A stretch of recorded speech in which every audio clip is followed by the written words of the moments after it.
Welcome to another podcast for the Institute for Conflicts Individuation Podcast. I am Dr. Lahab Al-Samurai, and today I have a very special guest. Marti Murphy is with us, and she has just written a book called Forbidden Emotions, The Key to Healing, with a beautiful cover. Welcome, Marti. Can you tell us a little bit about yourself? Yeah, absolutely. Thanks for having me. I really appreciate being here. So I consider myself an emotional fitness coach. I've studied and gotten certified in EFT tapping, emotional freedom techniques. And I work with clients really to clear their conflicts so that they can create what they want in their life. And I really came to it just from my own blocks and my own stuckness, and never thought I would do it for a living, but here I am. So can you explain to our listeners some of what EFT is? What do you do, kind of, and how do you do it? Maybe a small synopsis of. Yeah, so it's called Emotional Freedom Techniques. It was actually, I'll just try and do the quick rundown. American psychologist who just passed away, I want to say last year, maybe 2 years ago, Roger Callahan, did thought field therapy, so TFT. So he started studying the Oriental Meridian system, and he was working with clients.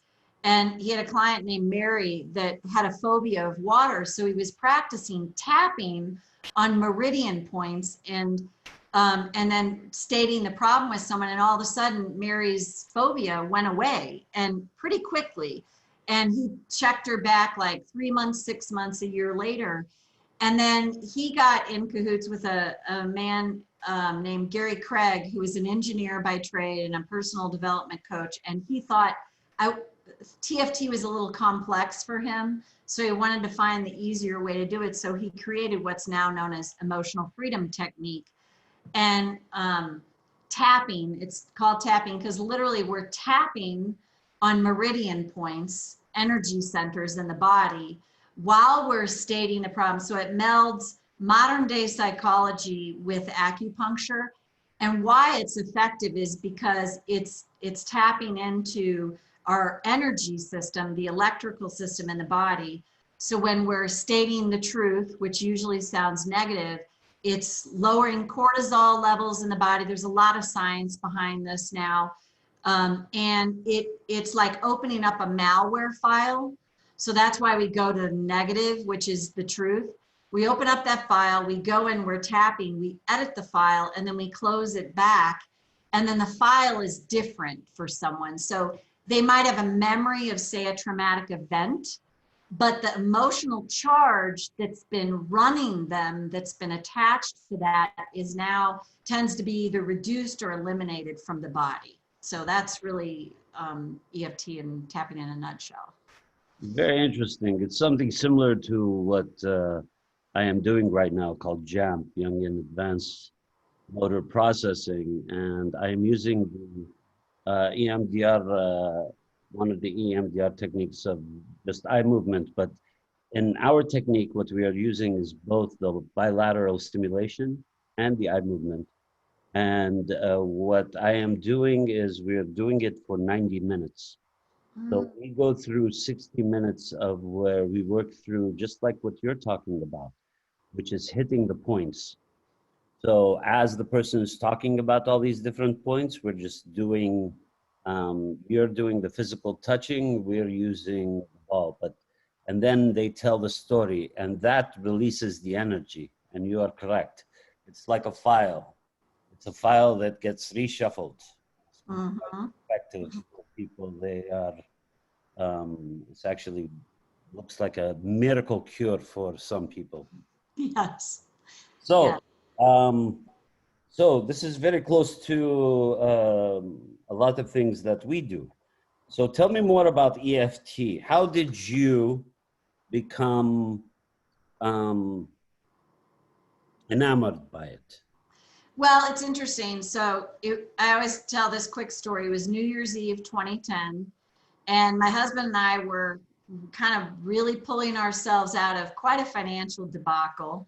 And we were, like everybody hits a bottom, and we were definitely on the way out of it. But I was I always say everybody's out partying and I was home pondering my life. And I thought, my life's not bad, but it doesn't feel really good either. And I just put an intention out. I don't care if anybody's atheist, agnostic. I just put an intention out, universe, the dinosaurs, Fred Flintstone, whatever you want to call it.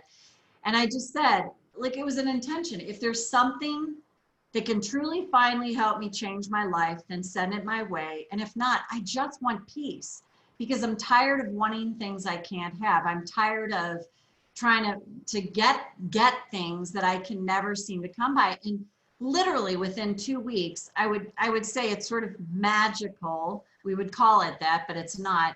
I saw an ad on Facebook and I clicked on a link, and it was an online summit, which I'd never heard of. And there was a woman who ultimately I ended up training with, who's a therapist in New York City. And she started doing tapping reluctantly and skeptically as a therapist.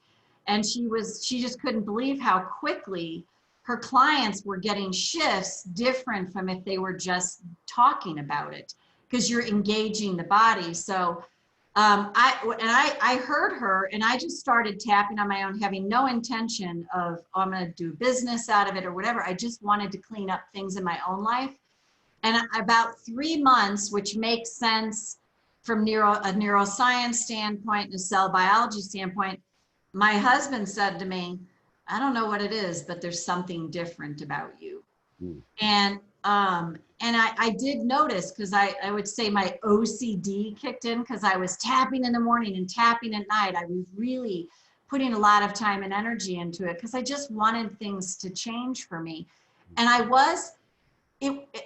had clients that have had dramatic results in a very short period of time. That's not been my path. Mm-hmm. My path with tapping is I started noticing, oh, wow, there's like behaviors that I used to have that were limiting me that I'm not actually doing anymore. And then over a longer period of time, I started noticing like healthier patterns replacing that.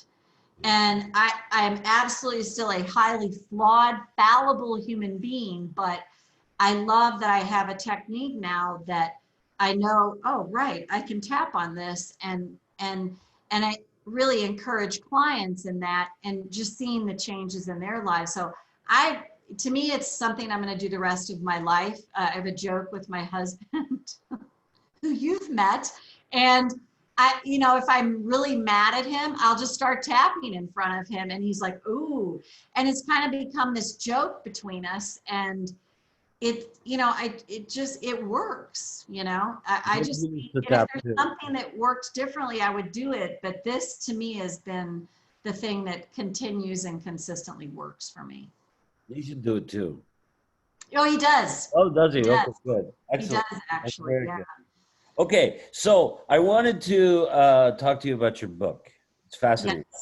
Yes. Because I was reading through it and I saw this, you say how emotional repression creates forbidden emotions.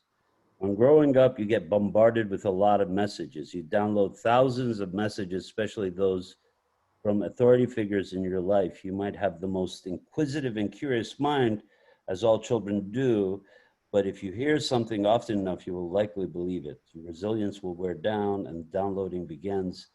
A lot of messages you get are about emotions specifically. Which emotions are appropriate and which are forbidden? Yeah. I thought this was really, really good. Tell me a little bit about forbidden emotions. Yeah. So I was raised in a very devout Catholic family with a father who realistically probably should have been a priest. And we are enculturated, particularly in the United States. I mean, this is where I grew up, so this is what I know, is, okay, this emotion's okay to feel, this isn't. Like, that's appropriate, that's inappropriate. And what I've noticed and I've done thousands of sessions with clients by now, and I do think there's some gender issues here. So I've noticed with men, often sadness is a bit more of an even forbidden emotion for them, and anger for women. I'm pretty epic at anger. It's not necessarily a problem for me, But I see it with a lot of women in particular where it's be nice, be pleasing, be the good girl, don't speak your mind. And even with men, big boys don't cry. And even joy can end up being a forbidden emotion. If we are around someone that's down and out and we're in a great state and we want to start expressing that, but we hold ourselves back so that they don't feel bad. And I'm not saying there's anything wrong with that, but in that if you care about someone and you're like, okay, I'm just going to refrain, but we're enculturated from early childhood on to be like, big boys don't cry. And even a lot of what I see is the personal development slogans now. I think they're pithy. There's a lot of pithy slogans out there, but I think they do a disservice to a lot of, people like, what doesn't kill you makes you stronger. Give me a break, and even like, let go, let God. Okay, how? How do I just let go and let God? How do I put, this is always my favorite, always chaps my butt. Put your big girl or your big boy pants on and buck up and just do it. Well, in my work, if somebody's not doing something, there is a reason, and they have a very good, likely unconscious internal reason that they're not doing something, and we judge them as procrastinating or this and that. And yet there's a lot of forbidden emotions that I see that are buried inside the body. That's like, well, it's not safe to shine. I'm not safe to put myself out there. And those come through what we would call traumas with a little t or traumas with a big T early in childhood. For example, if a boy comes home and he's excited because, he was playing t-ball and he hit a home run, and he comes home and he's saying, and that's exciting. And somebody's like, oh, stop bragging. Over time, you're going to learn it's not safe to shine. So that might inhibit somebody from putting themselves out there on the web or putting up a website or doing what you're doing, having a public forum, being willing to put yourself out there with the potential of being criticized for that because of what happened to you. And when that gets uncovered and you uncover the emotions that keep that buried, then you're allowed to, what I've found is you're allowed to move forward, and then you can catch yourself. Well, like you might be sabotaging yourself, but you recognize, oh, this is going on for me. And then I would use tapping, and you can tap and keep moving forward. And I can give it a personal example too, if that's helpful. Yeah. Yeah, so when I was, my original mentor had me, recommended me to do the EFT radio show podcast. And I did that for a number of years. And when I was meeting with the producer to put the show together, all of a sudden I noticed, whoa, this emotion came up in me, like, who do I think I am? Like, who am I to go do a podcast on tapping and stuff? And I just noticed that language coming up, and I just was like, okay, note to self, just finish this with the producer and tap on it later. So I finished with her, and then I tapped when I was done. And I guarantee you, if I had not had tapping, I probably would have unconsciously found a way to sabotage myself, because I'd done it so many times in the past. But I was like, oh, I was aware of it. And then when the first show aired, the producer called me and she goes, oh my God, you're like my ideal host. And I only say that because I would have never allowed myself that public forum, given the limitations due to, well, I'm just a girl and I'm not supposed to shine, and, children should be seen and not heard, and all the things the programming that I had. But having released a lot of that, I was able to step forward. That even hooking up with the mentor that I did in New York City, I know if I'd not been tapping, I would not have contacted her. But I think because I was clearer, I'd cleared out some of the I'm not good enoughness or that, I was able to go, no, I can do this. So tell me about the show. I didn't know you were doing a show. Well, I did. Okay. I did. It's the producer actually stopped doing it 2 years ago. Mm. I did it for close to 5 years. So it was Okay. on EFT. It was called EFT Radio Online, and I did the podcast at least 5 years. Mm. And I interviewed different people, and I just did my own shows. And it was I can't remember. It was EFT Radio Online, but I remember what I used to log into to go to the studio. I just don't remember what it was, but it was called EFT Radio Online. Yeah, no worries. So tell me about your mentor in New York. This sounds like an interesting story. So. Yeah, so as a woman named Carol Look, and she was a psychotherapist, and she was one of the original, what they called EFT masters. So she studied with Gary Craig. And she's the first person I listened to that was on a webinar. And I listened to her and I was like, oh, I heard tapping. And so I just started tapping. I didn't know anything about it. I was like, okay, because another host on there said, yeah, I tap sometimes when I need to. So I was listening to Carol, and I started tapping along, and I started to notice I was having a lot of emotional releasing. So I knew something was going on. And then I hooked up with another woman named Natalie Hill and a couple other people. And then all of a sudden I was like, oh, maybe I could make a business out of this, because if anybody ever felt as stuck as I have, I'd want to help them. Mm. So I emailed Carol, not thinking she would actually get back to me, but I was like, why not ask her? I said, hey, any chance you could mentor me? Because I was working on getting my certification and I needed a mentor. Mm. And she emailed me back almost immediately and said, I don't do private mentoring anymore, but I am bringing a group of women together to train. And I said, oh, can I apply for that? So I had another interview with her, and then I flew to New York at least 3 times over the next year. And there were 8 of us in the group, and we just were in her office training with her and, getting the training in addition to what I was doing with EFT. And so I worked with her and was a coach for her for a number of years. I'm not doing that anymore. Ooh. You're working for yourself now. You're doing your own thing. I have been for. Tell us about that. So 3 years ago, yeah, it'll be, God, was it 3? Yes, about this time, 3 years ago, when I hooked up with Carol. I mean, I loved Carol, and we were really good friends in that. I just kind of always felt like I knew, excuse me, I'm talking too much. I knew that I would kind of want to fly away on my own at some point.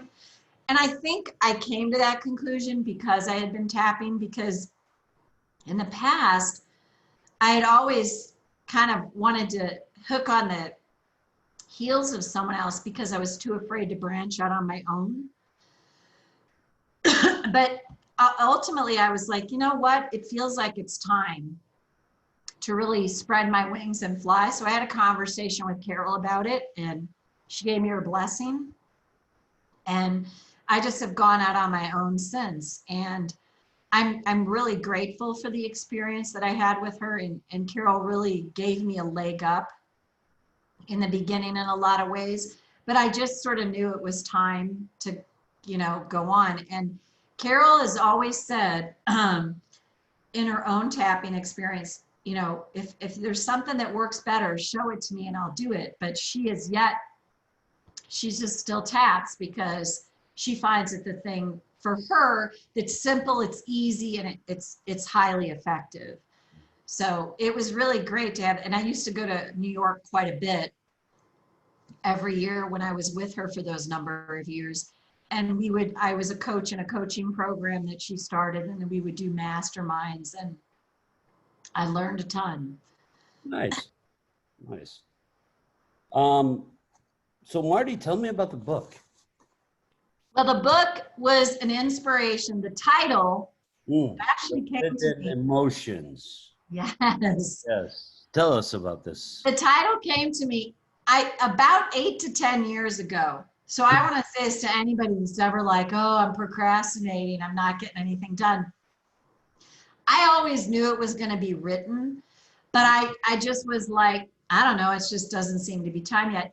And actually three years ago, I finally found a great writing coach, and we talked for 90 minutes. She put a quick outline together for me, I wrote the book in 10 weeks, but the editing process was epic. And it's even just recently, my publisher, I found, you probably know, you're like typos. It's like, I don't care how often you look something over. I've had 5 different people do it, look it over. It's like, oh, there's another one.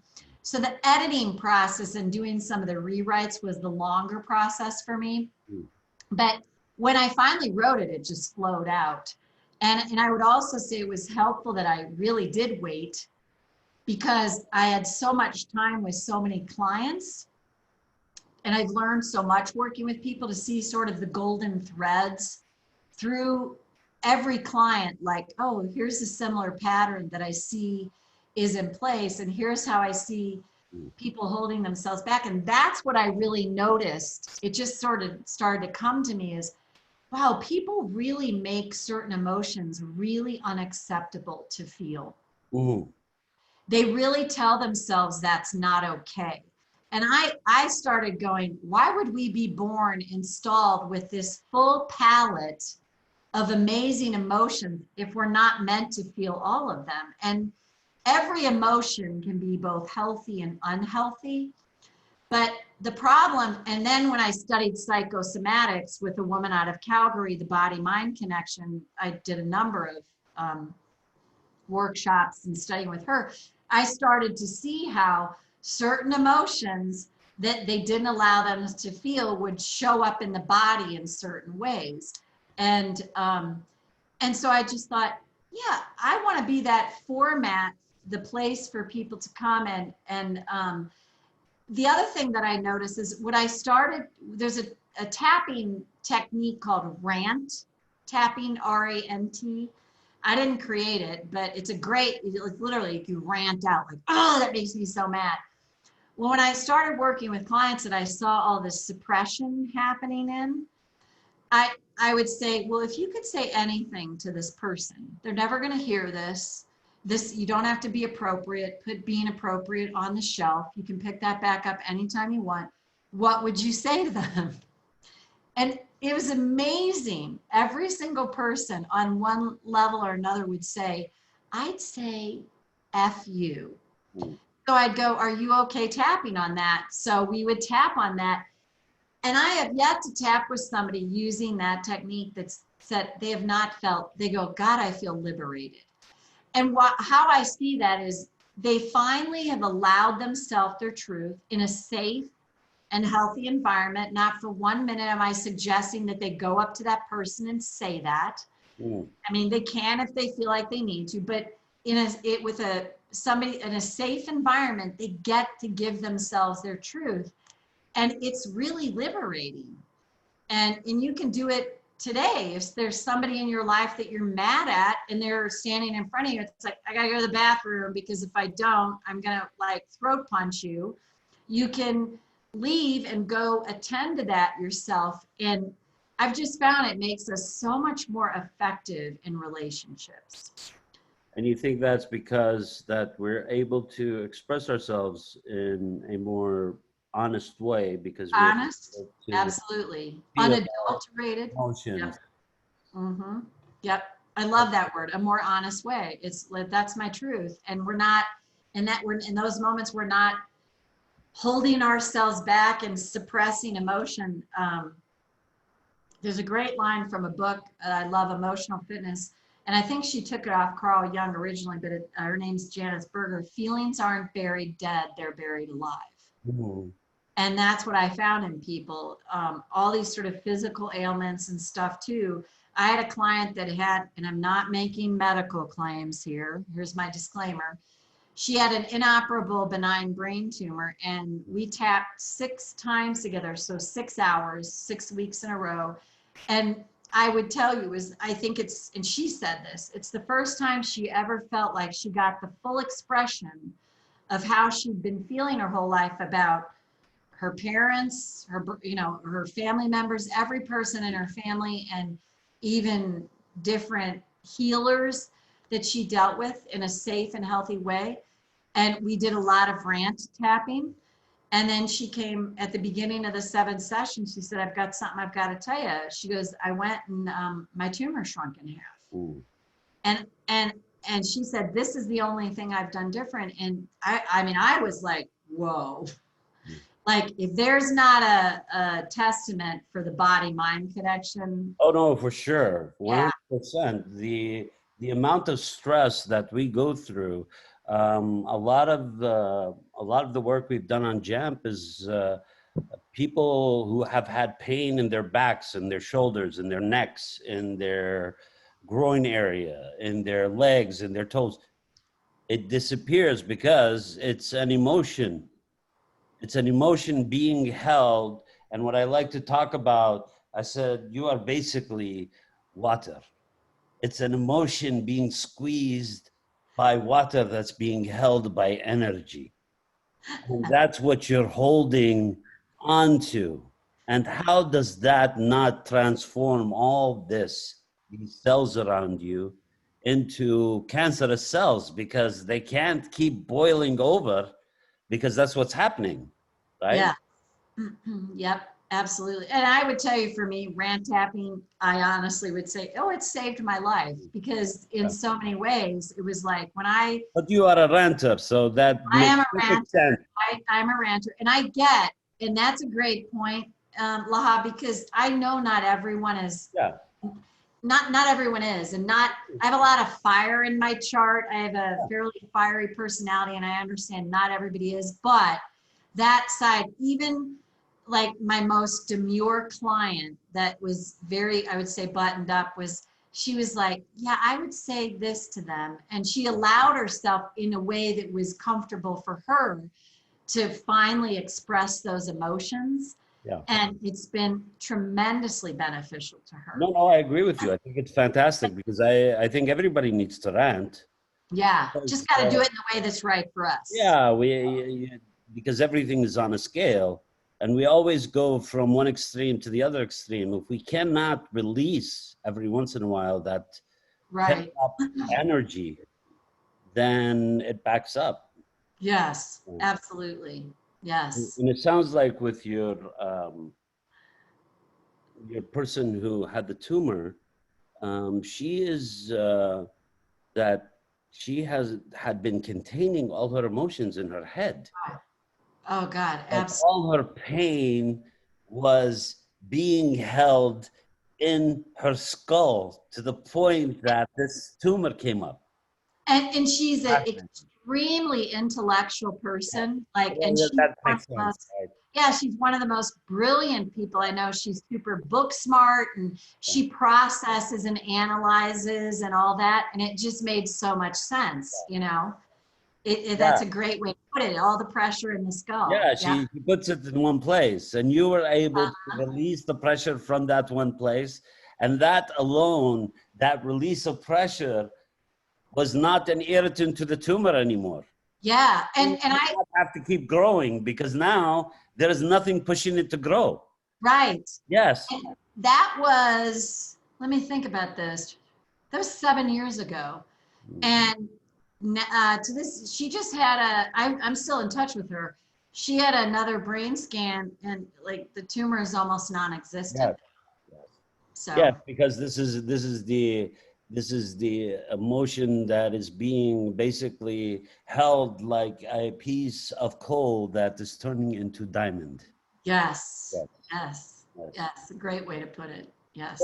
So tell me more about your book. You spent 10 weeks writing, but you still haven't told us a lot about your book. Yeah, so the gist of it is it's about tapping, ultimately. I walk you through tapping, and the beginning of it is all about really what are forbidden emotions, how do they get installed in us, how do they hold us back, how do they limit our life, and what can change in our life as we start owning them and releasing them, and how can our relationships, our money, our health, everything change as we understand and recognize what forbidden emotions are. And the other thing I talk about in the book is I was introduced to, you've probably heard of this, internal family systems, yes, parts work. And I always say it this way, Lab. I'm the type of person, I can complicate a frickin' potato chip. Mhm. So that was like, that's my aunt's voice, that's my uncle's voice. And it was a bit cumbersome for me. So I broke it down this way and I think there was a therapist that I worked with here one time, and this sort of changed. He goes, "Oh, Marty, your kid's activated." Mm. And that was like gold to me when he said that to me. I was like, oh my God.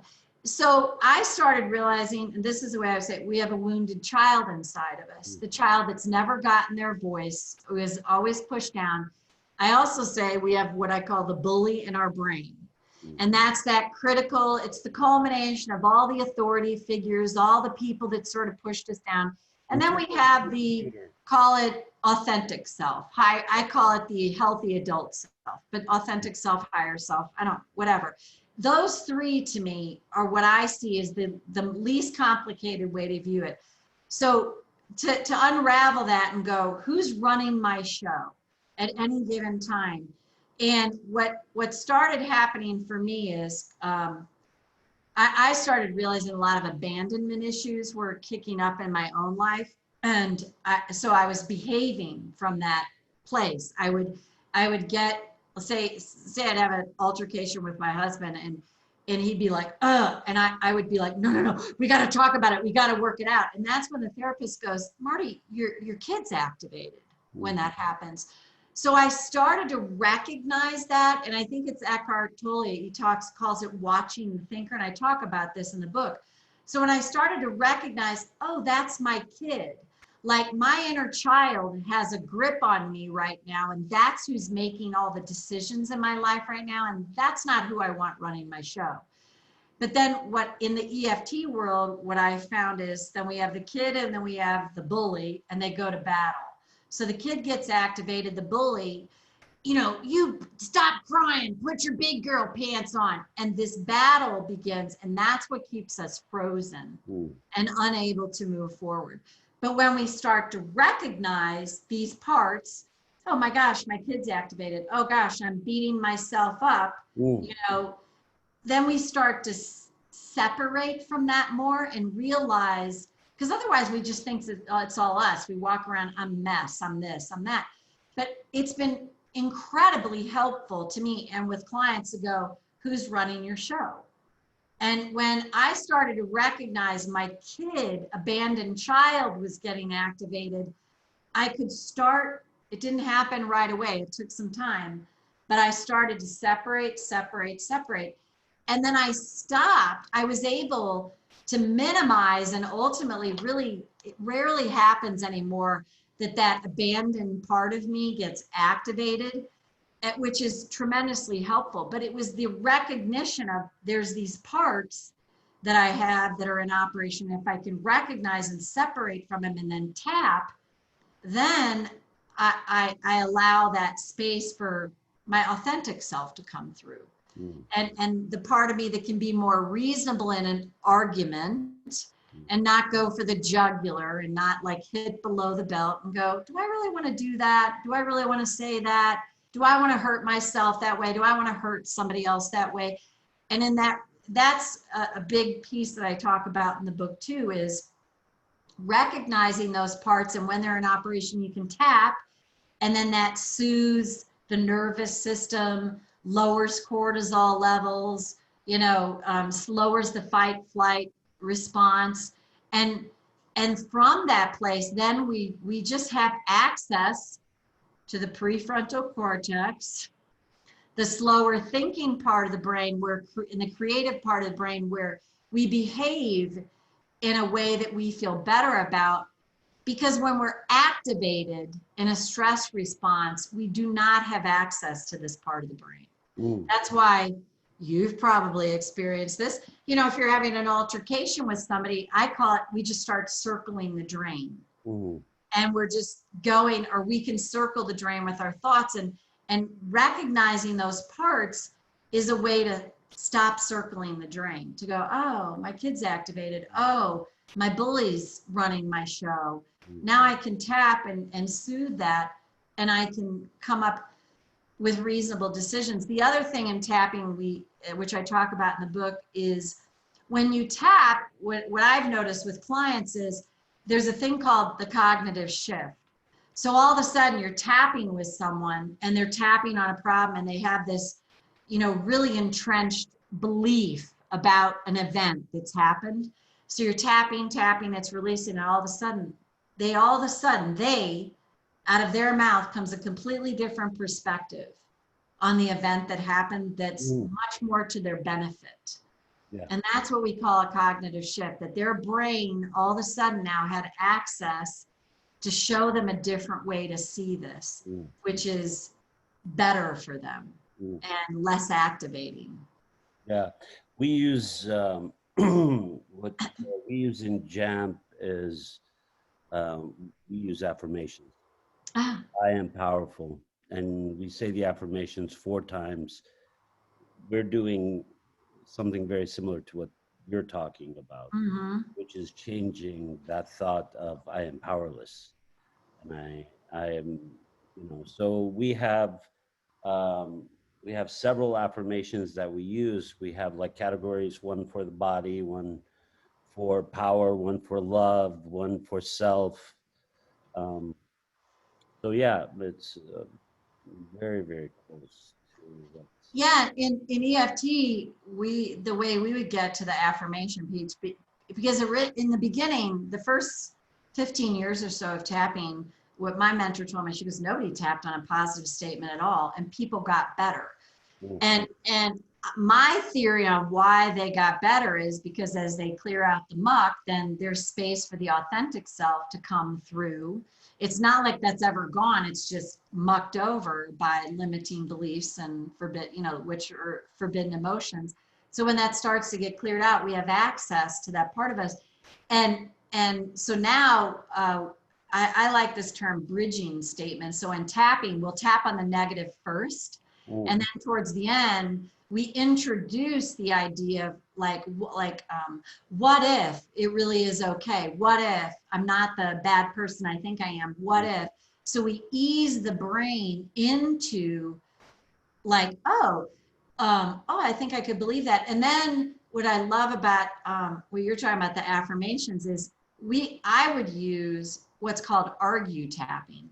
So we would say, if somebody's not believing they're powerful, we go, I'm not powerful, but what if I am? I'm not powerful, but what if I am powerful? And we argue tap, and what that does is it trains the brain to follow a negative thought with a positive. And so I love that. And then the brain starts to believe the affirmation more because the muck's cleared out. So I love how the similarities are. Yeah, because the intracranial bilateral stimulation opens up the brain to the idea that we basically can say, I am powerful, I am powerful, I am powerful. And then you use your name. So it's Marti's powerful, Marti's powerful, Marti's powerful. And then we move to Marti's brave, Marti's brave, Marti's brave. And then whichever you get stuck on. So Jung used to do this association technique where if you got stuck on something, like you can't say powerful, like you're tripping over it, you're like, Marti's powerful. That would show that you've hit a complex. Yeah. So with those, what we do is we hit them over and over again in and out of session. So that's awesome. Session flows, we hit them again. We go, oh, Marti is powerful. And then we start again. And then we keep doing that again as they tell the story of the traumas that they go through life. They're telling us a story. The affirmations get injected into the middle of the conversation. Wherever the story shows there is a negative or there's only a negative idea of self. Yeah, that's a great pattern interrupt. Yeah. Yeah, that's awesome. I love it. Yeah, I should run you through it. Yeah. I think it would be fun for you to. Yeah, that would be fun. Yep. So your book is taking off. Yeah, well, what's interesting, and It's been successful. It's been picked up, I think. Tell us more. Well, Barnes and Noble picked it up, which my publisher messaged me. He's like, oh, Marty, Target and Walmart, I sent out a press release. They picked it up. And I'm like, wow. And he just sent off a thing to Costco. You know, we're hitting the mainstreams. I mean, mainstream media. Fantastic. And it's an Abe Books, which I had never heard of. I didn't even know. It's funny how often, like, a gal goes, oh, I just bought your book through Abe Books. I'm like, who's that? So it's in Abe Books. And so it is getting picked up more and more. And the audio book is just completed. There's a wonderful woman, Dara Kramer, who's doing the reading of it. And I just heard the finalization, and she's wonderful. And she's really animated, which I really like because I'm pretty animated. Yeah. And so the audio book's going to come out. I think you could have done the audio book very easily. Yeah, I could have, but I was happy to have somebody else do it. That was a lot of work, yeah. Yeah. Well, Marti, I mean, it's great having you. This has been a great conversation. Yeah, it's great to see you. Do it again. Yes. And I hope that everybody goes and checks out Marti's Forbidden Emotions, The Key to Healing by Marti Murphy. And it's available everywhere that books are sold. Yeah.